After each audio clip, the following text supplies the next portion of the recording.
Hey everybody, it's Jason Blaha here, and I just had a subscriber ask a question which I'm going to flip in here for you guys, and I love scientific type questions like this, these really bizarre ones.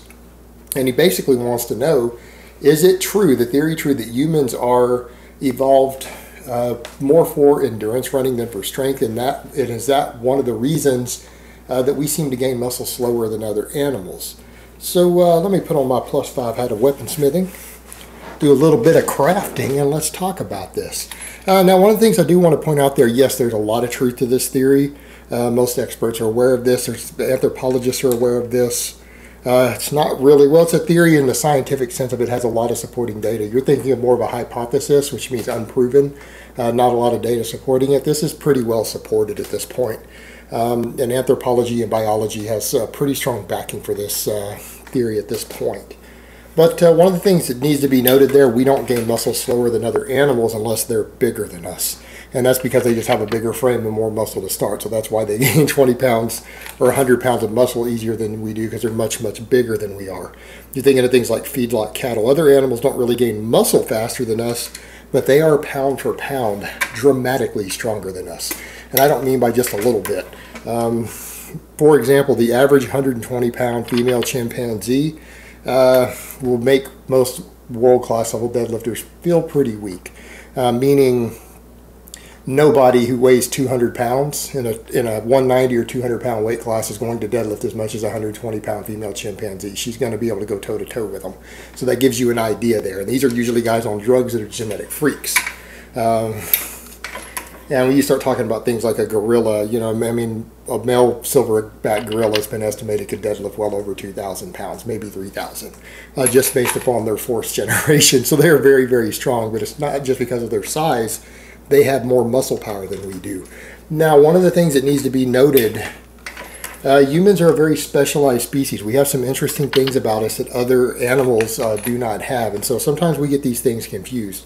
I'll get to the endurance thing in a minute.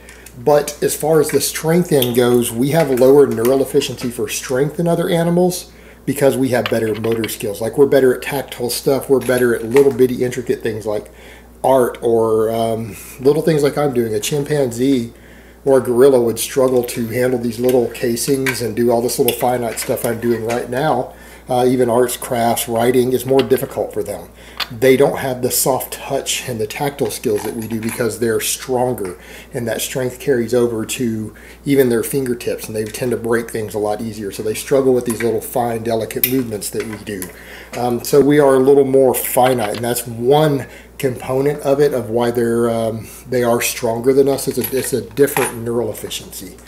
Just like with our hearing, a lot of people aren't aware of this, but dogs do not have better hearing than us. They have a wider range of hearing than us. Just like we have a more specialized touch, but we can't use as full of a range of power.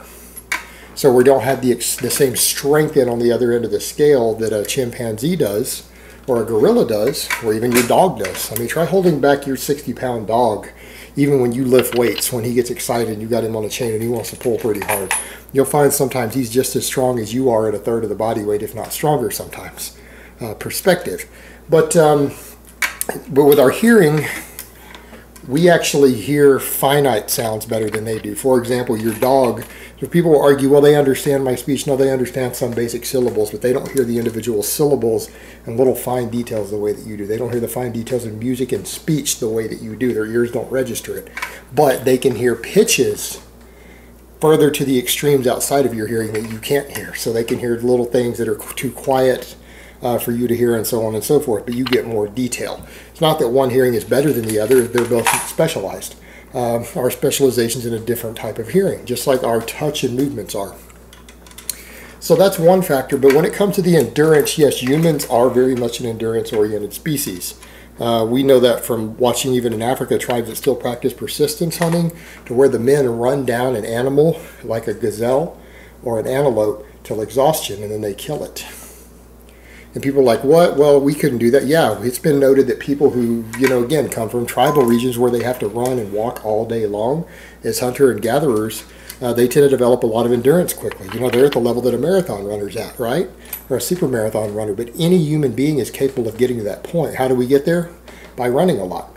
Well, in most tribal societies, our ancestors in hunter-gatherer societies run and walk all day long. So it's not uncommon for them to do that because that's what we had to do to survive.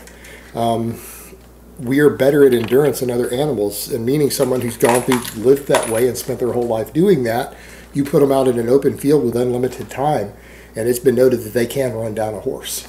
It might take over 24 hours of nonstop running, but the horse will require more breaks than the human. The horse is initially faster, but the human can run them down over long distance. When you start going past the 24-hour mark, a human will run that horse down and catch it. We can run it into exhaustion, just like we run deer, antelope, and everything else to exhaustion in endurance hunting. So it's actually seems to be part of all of our ancestry to have been endurance hunters at one time, and there are tribes that still practice it. So yeah, we are the most endurance-oriented species on Earth, but we lack the strength and power.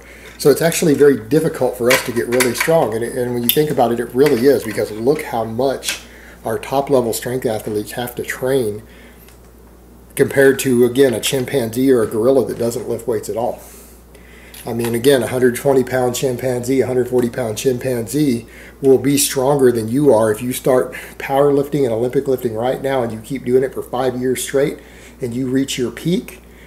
That chimpanzee who weighs less than you, has less muscle than you, is still going to be stronger than you are without training for it. They're still going to have more pulling strength if we were to test their deadlift strength, their grip strength, all of that. They're going to be stronger than you. Even though you trained for it, they don't have to.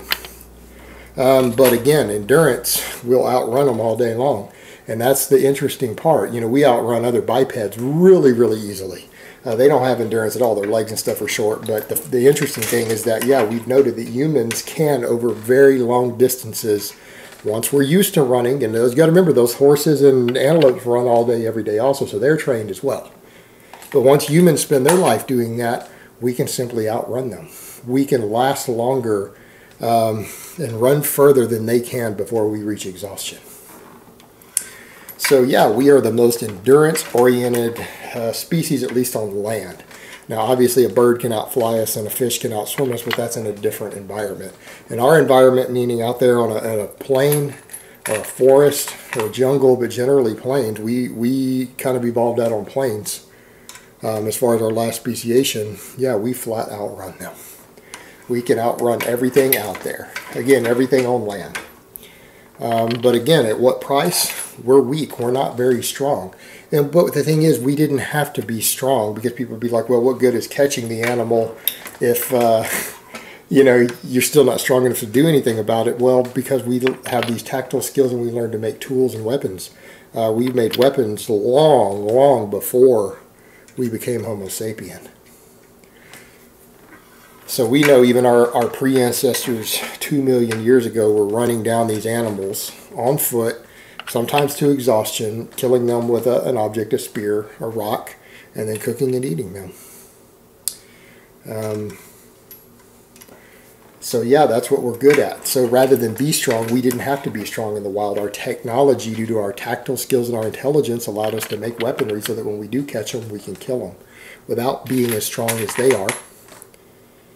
Again, the weapons have always been the great equalizer. And we can outrun them. So we're endurance oriented, we're very tactile oriented in terms of our touching ability and finite motor skills, and we're more intelligent. And those are our traits. That's the traits that we seem to excel at compared to the other animals in our environment. And that's what's given us the advantage. And at the end of the day, because we can outrun them and because we have weapons to kill them, we ended up being at the top of the food chain with these animals, even though they are stronger than us physically when it comes to strength and power. So at this point, this is more than just a hypothesis. This is something that's pretty well understood, been heavily studied quite a bit, and it's actually really interesting because it kind of shows some things with us. Again, it shows us why we become marathon runners so much easier than we become championship level weightlifters. And even then, the best of us, the most genetically gifted, hardest training of us, are really, in the grand scheme of things, mediocre animals when it comes to strength. So it kind of shows us where we are in the scale. But, you know, we can take our average marathon runner who places middle of the field in a big event, can outrun pretty much any animal walking on Earth. All right, guys, but that's really all I have to say on that today. I hope it's been informative, and I will talk to you guys next time.